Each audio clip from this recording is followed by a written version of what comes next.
নমস্কার বন্ধুরা, আজকে আপনাদের ভগবানের একটি সুন্দর কথা শোনাবো। মা যশোদা একদিন ভুল করে একাদশীর দিন অন্ন বা ভাত রেঁধে ফেলেছিলেন। যেহেতু একাদশীর দিন অন্ন বা ভাত রাঁধলে সংসারে অমঙ্গল হয়, তাই তিনি পরে বুঝতে পেরে তার ভুল শোধরাবার জন্য সেই ভাতকে বাড়ির বাইরে ফেলতে চেয়েছিলেন বা কোনো গবাদি পশুকে খাওয়াতে চেয়েছিলেন। তার কথা মতো তিনি কাজও করেছিলেন, কিন্তু দুর্ভাগ্যবশত সেই গ্রীষ্মের দুপুরেতে বাইরে কোনো গবাদি পশু ছিল না যাকে তিনি সেই অন্ন খাওয়াতে পারতেন। তখন তিনি বাধ্য হয়ে সেই ভাত নিয়ে নদীর উপকূলে গেলেন, যেখানে কোনো মাছকে তিনি সেই খাবারটা খাওয়াতে পারেন।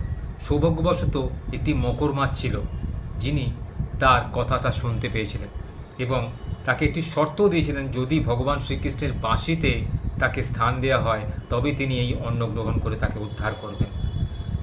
মা যশোদা তার কথা শুনে মুগ্ধ হয়ে ভগবানকে তার বাঁশিতে স্থান দিতে বলেন। এতে ওই মাছটি অতিশয় আনন্দে সেই সমস্ত ভাত খেয়ে তাকে সেই পাপ কর্মের হাত থেকে বাঁচিয়েছিলেন। তো এই গল্পটা থেকে একটাই শিক্ষা নেওয়ার, যে জীবনের প্রতিটা মুহূর্তে ভগবানকে যদি আমরা স্মরণ করি, ভগবান আমাদের সঠিক রাস্তা দেখিয়ে দেন কী করে সেই বিপদ থেকে নিজেকে রক্ষা করতে হয়। সবসময় নিজের বুদ্ধিকে কাজে লাগাতে হয়, সবসময় নিজের শ্রদ্ধা ভক্তি বা ইষ্ট দেবতাকে স্মরণ করতে হয়, যিনি আমাদের বিপদ থেকে রক্ষা করবেন।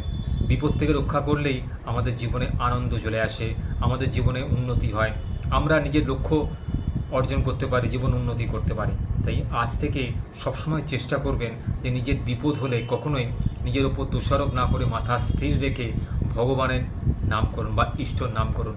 আপনি যে ধর্মেরই মানুষ হন না কেন, খোদা, আল্লাহ, রাম, রহিম, আপনি যেই হন না কেন, আপনি যদি আপনার ইষ্ট দেবতাকে স্মরণ করেন, বিপদে দেখবেন তিনি আপনাকে ঠিক বুদ্ধি দিয়ে, শক্তি দিয়ে, মানসিক শক্তি দিয়ে আপনাকে ঠিক সাহায্য করবেন, যাতে আপনি সেই বিপদ থেকে নিজেকে নিজেই রক্ষা করতে পারেন।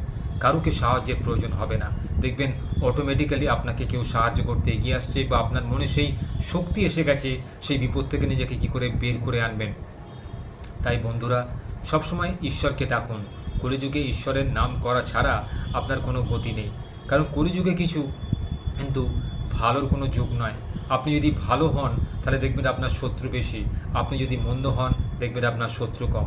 আপনার যদি অর্থ কম থাকে দেখবেন লোকে আপনাকে দেখবে না, আপনার যদি প্রচুর অর্থ থাকে দেখবেন আপনার অনেক অচেনা আপনার জীবনে বন্ধু হয়ে যাবে। তাই সবসময় নিজেকে স্থির রাখুন আর সঠিক পথের দিক সন্ধান করুন, দেখবেন প্রতিটা দিন আপনার সুখে কাটবে, প্রতিটা দিন আপনার আনন্দে কাটবে।